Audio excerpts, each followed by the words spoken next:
বন্ধুরা, মহাবিশ্বে মানুষ কি সত্যিই কি একা? এই বিপুল ব্রহ্মাণ্ডের কোথাও কি নেই আমাদের দোসর? এই প্রশ্নের উত্তর সেই কবে থেকে তন্ন তন্ন করে খুঁজছেন বিজ্ঞানীরা, কিন্তু আজও উত্তর মেলেনি। কিন্তু এবার আশার আলো খুঁজে পেল।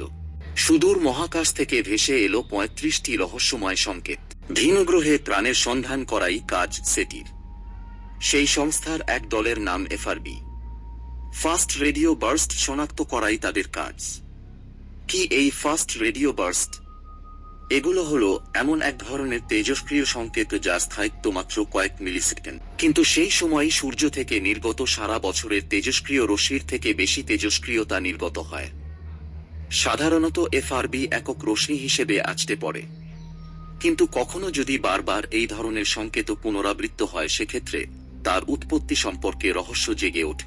মোট ৫৪১ ঘন্টার পর্বের সংকেত খতিয়ে দেখতে গিয়ে ৩৫টি সংকেতকে রহস্যময় বলে মনে করছেন বিজ্ঞানীরা।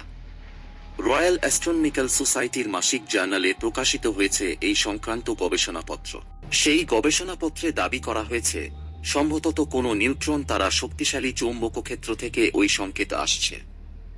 মনে করা হচ্ছে এই ধরনের সংকেতের পর্যবেক্ষণ এই আশ্চর্য রহস্যে ভরা মহাবিশ্বকে বুঝতে সাহায্য করবে।